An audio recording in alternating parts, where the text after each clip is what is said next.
The artist's brain is an independent variable. When brought into the everyday world, their senses find meaning in even the most mundane observations. The reaction must only be told by the artists themselves. I'm Loverboy, and this is an experiment. Today's guest has a talent that I think everybody could use just a little bit more of. His ability to bring you into a moment and capture it is like nothing I've ever seen. His camera is nothing more than an extension of himself that he uses to bring comfort into some of the most uncomfortable situations. But growing up in Bolivia has brought him some of the most beautiful and incredible stories that I'm so excited for him to share with you guys. Please welcome today's guest, Caleb Hwangbo. Hola, hola. So today we're going to be talking about how the people you surround yourself with and the people that have been in your life for the past 25 years have affected your art and just the way you go about your daily life. So you grew up in Bolivia. Yes, I was born there. You were born in Bolivia. Yes. So and I grew up. You've seen definitely at least two cultures. You've Bolivia and now California, and where outside of that? Well, I'd consider my parents' culture as well too. But so in Bolivia, where I exactly grew up for the first 13 years of my life, where I was homeschooled, was a tribe 3 hours away from the city called the Ayore. So that was the main culture I guess I remember the most, and I was surrounded with 24/7, especially because my parents worked with the tribal people there. Their language calls it Ayore. Only thing I really know how to say is Ayore posore, which means the food of the Ayore. But my parents studied their language, and I guess I had the Korean culture in my family, the household, and my mom's very unique, British side of it. So she was the artistic one. My dad was the cold cut. But they both were passionate about the culture they were working with. And when did you start photography? When did you start taking pictures? That's funny because my mom actually found pictures of me with a film camera and she sent them to me recently when I was younger. And I don't ever really recall taking pictures. I just remember my mom always loved taking pictures every place we traveled. So I think it was implemented into my head for quite a while. But I would say for the past 5 years, I've been finding what I like to take photos of and never really accepted that that's the stuff that I like to take photos of. But it became very apparent in the more and more time went on. So I decided, officially, let me try to actually put 150% in this and see where this can take me. About it a year ago. And I've been loving it. Absolutely. And why do you do it? What is so important about capturing a certain moment? It's so peaceful. There's a memory about it. It could be the most, sincere, or it could be something was heavy going on and you wanted to escape for a second and take a photo. So it could have, taking a photo could have a negative. No, sorry, let me say that again. It does not have a negative connotation. Situations can be negative and you can bring yourself peace by finding a moment, anything that you like to take photos of, and take a photo of it, and it's just right then and there. So, yeah. Would you say that living in Bolivia and living in the United States, having those two cultures around you has changed the way that you go about your art and what you look to shoot? Yes, it's changed in the better. It's allowed me to actually find it more. So, but because I grew up in the nature most of my life, nature is the key and the biggest thing for me. So natural light, I'm not opposed to studio lights and all that stuff, but natural light and the forest and, immersing yourself in nature and all the beautiful greenery and flowers and, animals, it's peaceful and beautiful. Would you say that your inspiration comes more from Bolivia or from your time in the United States? Bolivia, always. Is it the cultures that you like to immerse yourself in? Because you have this incredible ability to find comfort in situations that most people wouldn't find comfortable. Most people are very uncomfortable in front of a camera, in front of a lens. To let them be present in this moment without feeling like they're on camera. Yeah. Where did that come from? I think, I've always, I want to say not nice guy, but I've always been nice and I love people hard. I'm a Pisces. That could mean anything or nothing, but I'm just passionate. And I've learned to really be proud and love myself. So I love to see when people love themselves, and I love to see everyone comfortable, because if they're not comfortable, the photo will most likely not come out nice. You know, I want them to know that they are actually amazing at this and that they are beautiful even if they've never been in front of a camera, because I can be nervous in front of a camera too. As an actor and photographer, I still can. But it's that moment of you letting them know and just being a good person to them and giving them the inspiration and passion to understand that they are amazing in front of this camera, and seeing that switch from before and after. It's actually like one of the best things that actually I enjoy. And from personal experience, I know how good it feels, especially as somebody who doesn't like being in front of the camera. I force myself to do it, but there's a difference when I get photos taken by you. I don't look at it and feel like I was faking the happiness in the moment. You have to have seen so many different types of people over the years, being in Bolivia and being in the United States. Yeah. Would you say that having those two cultures behind you has given you a different perspective into, the family that you want to create around you? That's a really good question. That's actually a really good question. Yes, absolutely.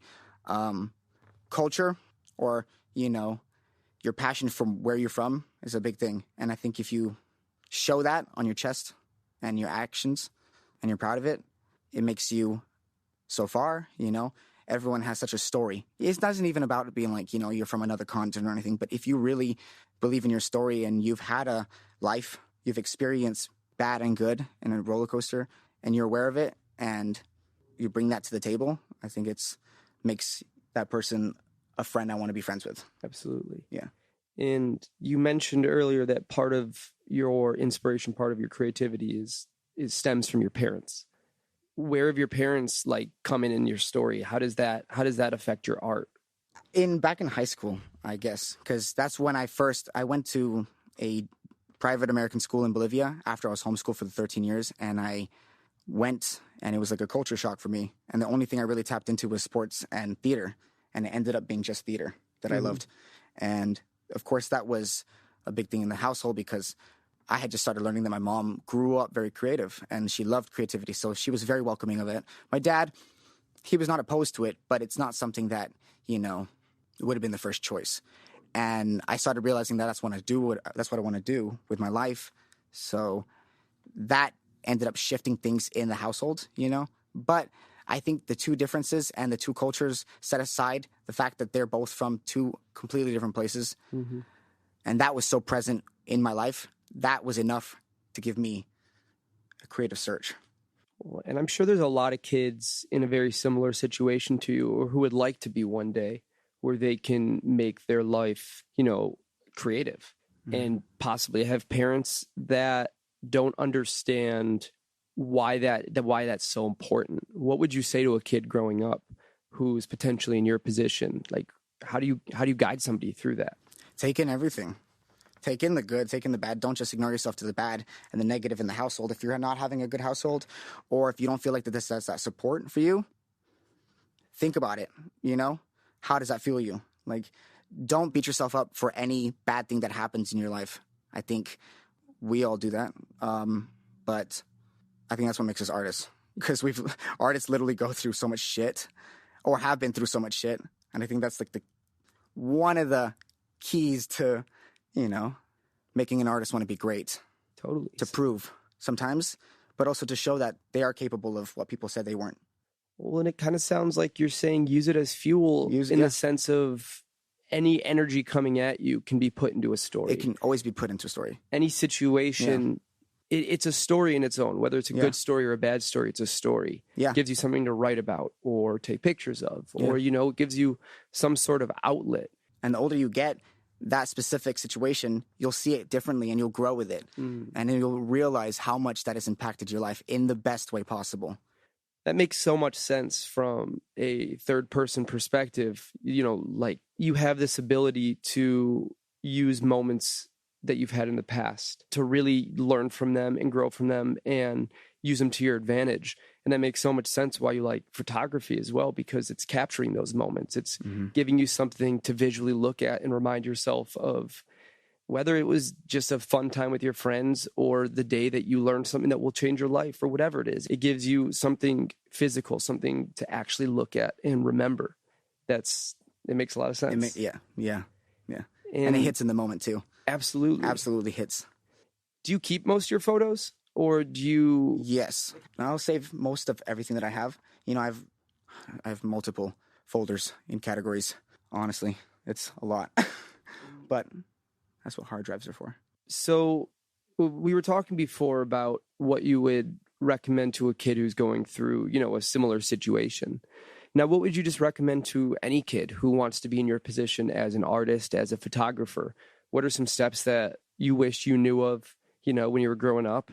And what are some things that kids in high school or middle school or even elementary school could start doing to really make this a living in their life? Wow. Okay. Yeah. No. First off, surround yourself with creative people.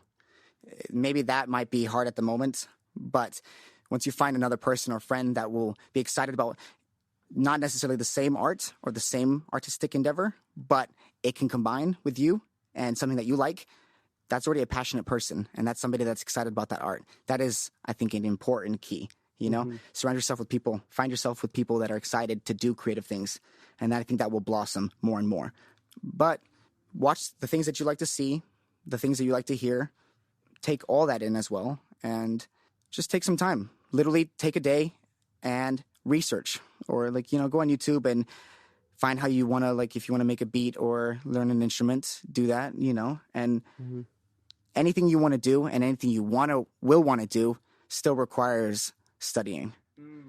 So put in the 10,000 hours.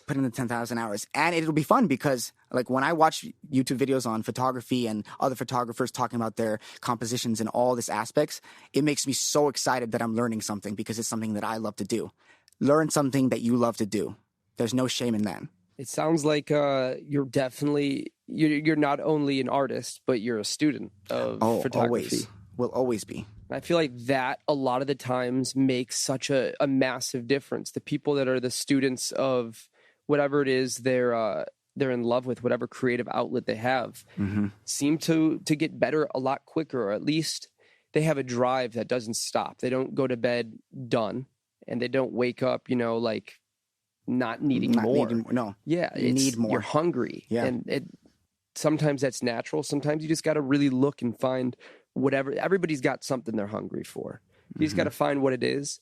And when you do, go. Just don't stop. And you haven't stopped at all. And you have this thing where you love to people watch. You love to find people. Oh, yeah. And you have no shame in going up to them and saying, hey, I'm a photographer and I'd love to shoot you.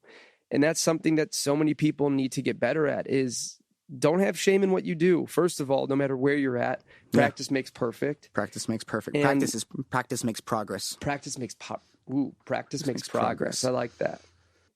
What's the difference to you? What's the difference between progress and perfection? We'll never be perfect. As long as we're progressing to be better than our old self. What like Matthew McConaughey said, remember in the Oscar speech? Was it the Oscar speech? He's always chasing his further self. Something like that. Yeah. Have you always been good at talking to people and getting people to take pictures? No. Where did that come from? I can still be shy as fuck. Literally.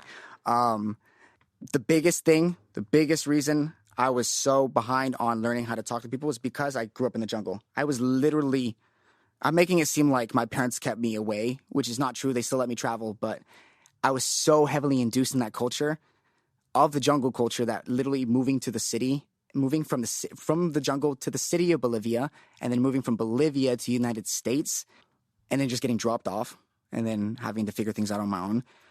It's like anxiety, like literally. I'll admit it, Totally. But I can imagine. It's funny how a lot of artists that I have met are still shy. But then when we're in the middle of our purpose and our creative freedom, we're the most, I'm just imagining explosions everywhere. Yeah. You're the most yourself. So I will have, issues sometimes talking to people and, but because there have been people where I've gone up to as a photographer and, try to show, and they don't really believe you at first. And then they see your work, which I'm like, oh, I promise you. Sometimes the proof is some people need the hard proof. They need to see it. Yeah. Well, Caleb, it was such a freaking pleasure to have you on here. We'll definitely have to get you back on again, and Yes, we might please. even have something planned. Oh, wink, wink. Oh, wink, wink. For everybody listening, my name is Caleb Hwangbo, and this is an experiment.